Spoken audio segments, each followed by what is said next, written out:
We're grateful for each and every one of you. Let us know where in the world you're tuning in from. We'd love to hear from you in the comments. Let's begin. I didn't expect my life to unravel over something as small as sound. But that laugh, light, breathy, almost bashful, told me more truth than all the words my wife had been feeding me for weeks. My name's Jacob Turner, 34, the type of man who notices small things. The way the kitchen light flickers when the microwave runs, the faint scratch on the coffee table, the exact rhythm of my wife's footsteps when she walks through the house. I've always believed noticing details is how you love someone properly. So when those details began to shift, I felt it. Hard. Lauren used to rush toward me after work, dropping her bag, hugging me with her whole body. Now, she lingered by the doorway, brushing invisible lint off her clothes, easing past me with a distracted smile that never reached her eyes. Her goodnight kisses grew shorter. Her phone started living face down, and she became strangely protective of her routines.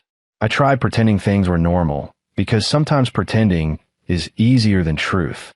But one night, while she showered, her phone buzzed, and a man's name flashed across the screen. Adrian. Followed by 2 laugh emojis and a message preview. Your trouble. In the best way. My breath locked in my chest. I didn't open the message. I couldn't. I just stared at her screen until the light dimmed. My hand shook, but I told myself a story I wanted to believe. He's probably just a coworker. They're joking around. Office humor. Nothing more. But deep inside, something cold settled behind my ribs. The next morning, I studied her carefully. The way she hummed while making coffee, the sudden effort she put in her hair, the new perfume she sprayed only before late meetings. She didn't hum like that for me anymore. At breakfast, I asked casually, "How's work been?" "You seem busy." She didn't make eye contact. "Just projects. You know how it is." Her voice held something tight. Forced. I tried pushing gently. "Is everything okay with us?" Her reaction was immediate. A defensive laugh, like my question annoyed her. "Jacob, you're overthinking." "Seriously, everything's fine." But the tone? Flat, like she was dismissing a child, not talking to her husband. I swallowed the sting. If I pushed harder, she'd pull further away. That's how Lauren worked. Over the next 2 weeks, the excuses grew heavier. Team-building dinners. Last-minute strategy sessions. Quick after-hours meeting. "Don't wait up." I waited up anyway. Most nights, I sat at the kitchen table with the lamp on low, the house too quiet, my coffee going cold, replaying every moment where we used to laugh, talk, dream about a family. And every night, she came home wearing a laugh that didn't belong to me. One night, she slipped off her coat, cheeks flushed, smiling at a joke someone else had told her. And that was when I noticed it. Something was missing from her left ear. One of her favorite earrings. A pair I had bought her for our anniversary. "Lose something?" I asked gently. She touched her ear and blinked. "Oh, I must have dropped it somewhere." "Where?" She froze for half a second too long. "I don't know." "Stop interrogating me, Jacob." Interrogating. That was the moment my heart finally understood the truth my mind refused to accept. This wasn't stress. This wasn't work. This wasn't a phase. Something, someone, had taken my place. And she was choosing them. But I didn't confront her. Not yet. Because the kind of betrayal she was weaving, it needed to be answered with something stronger than anger. It needed a plan. A calm one. A silent one. The kind of revenge that didn't raise its voice. Because the truth would speak for itself. And I would make sure she heard every word of it. Lauren's shift in behavior didn't happen overnight. But once I finally stopped denying it, everything she did felt like a clue left in plain sight. And it hurt in ways I didn't expect. Not loud, not explosive, just this steady, gnawing pressure in my chest, like someone tightening a string little by little until you can barely breathe. I tried to hold myself together by focusing on routine. Morning coffee at 7, gym at 8, work at 9, home by 6, dinner together, supposedly, at 7. But lately, dinner became leftovers in the fridge texts, or no texts at all. And when she did come home on time, she seemed irritated by the rhythm of our life, like the things we used to cherish together were now beneath her. One evening, while I was cooking grilled chicken and vegetables, she walked in wearing an outfit I had never seen before. A sleek black blouse tucked into tailored pants. Her hair styled differently, lips glossed, eyes shimmering with a kind of excitement she didn't bother to hide. Except that excitement wasn't for me. Big meeting, I asked, sliding dinner onto plates. She paused, studying me like I had interrupted her thoughts.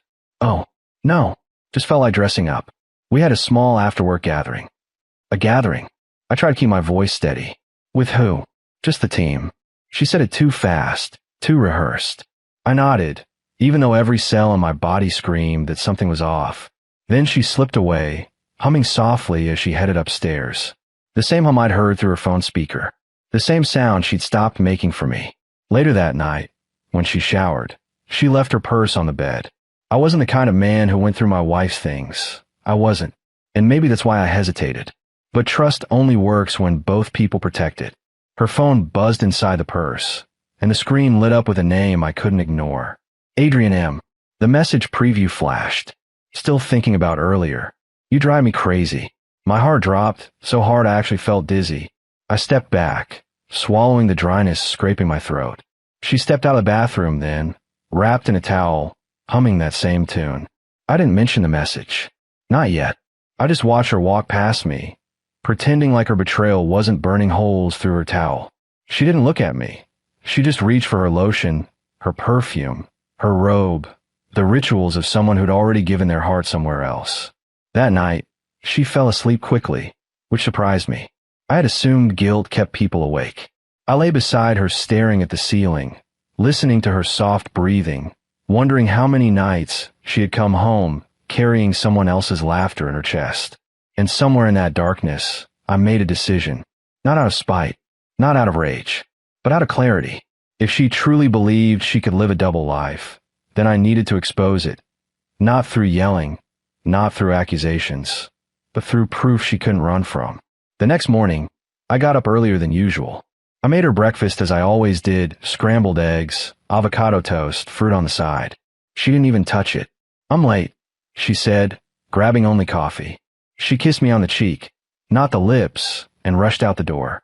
The kiss felt like a stranger brushing past me. When she left, I finally did what I've been putting off for weeks. I drove to the restaurant where Lauren's team often hosted their work dinners.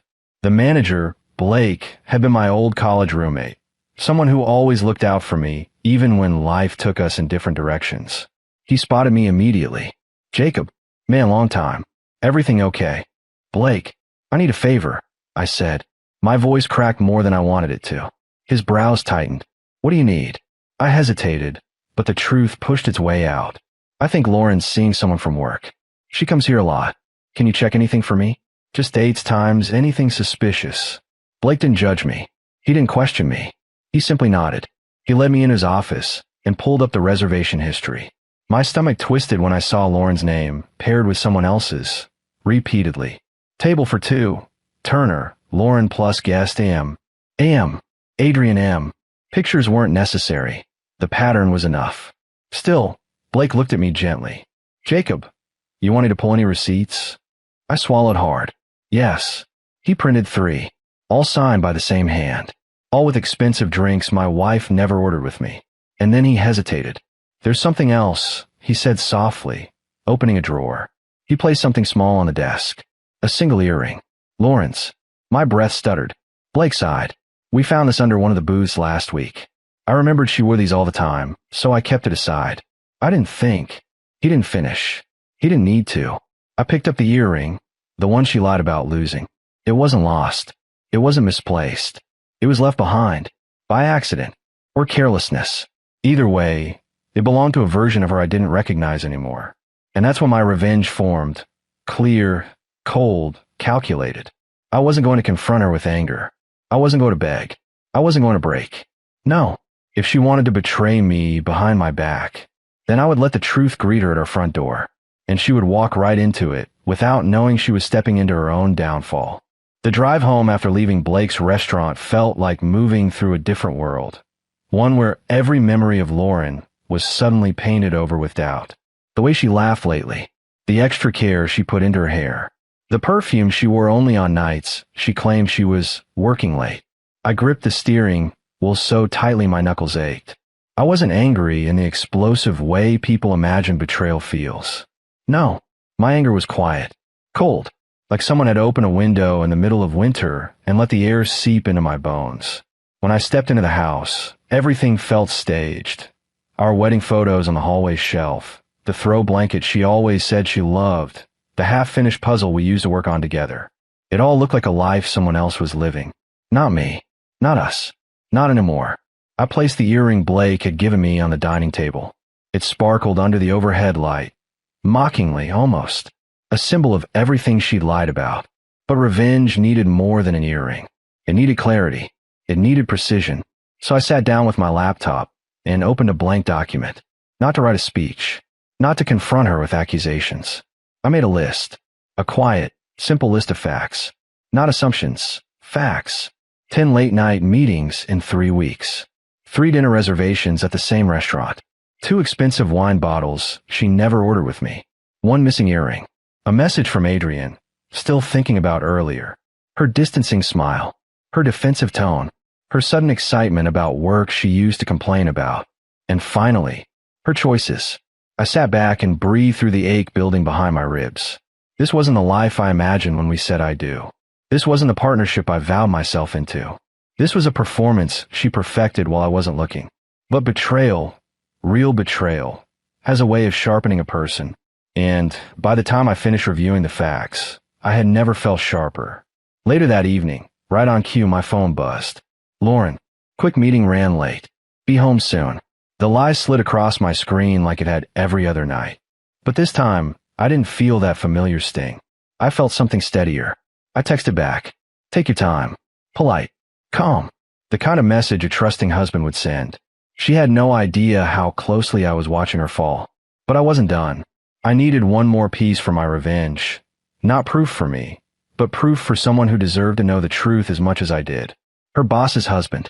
His name was Mark Davis, a quiet, soft-spoken man I had met twice at company events. I remember the way he always looked at his wife with a kind of gentle admiration, like she was his entire world. And Lauren? She always spoke highly of his wife, Julia, as if she were the pinnacle of professionalism. Turns out professional had quite a flexible meaning behind closed doors. I didn't know if Mark knew, but something told me he had seen the signs too. So I found him. A quick search online led me to his business's public email. I didn't send a novel. I didn't pour my heart into paragraphs. I kept it simple, calm, direct. Mark, I think our spouses have been meeting more than we realized. I have proof. If you'd like to talk, please reach out. I attached nothing. If he replied, that meant he already suspected. If he didn't, I would deal with it alone. But 40 minutes later, my phone buzzed. Mark, where can we meet? My stomach sank and tightened. Confirmation hurts, even when you expect it. We agreed on a quiet cafe near downtown. When I arrived, Mark was already there, hands clasped together, eyes heavy in a way that told me he had lived in suspicion far longer than I had. Jacob, he asked. Yeah. He shook my hand with a grip that felt both firm and exhausted. Before you show me anything, I already know something's wrong. Julia's been distant, secretive, dodging simple questions. I just didn't expect, he exhaled shakily. I didn't expect someone else to feel the same way. I'm sorry, I said softly. I wouldn't wish this feeling on anyone. He nodded once. What do you have? I slid the receipts across the table, then the photo I took of the earring. His face tensed as he studied the dates, the signatures, the wine choices, the reservation names. His breathing grew uneven. This is them, he whispered. Her signature, Adrian's initials. God.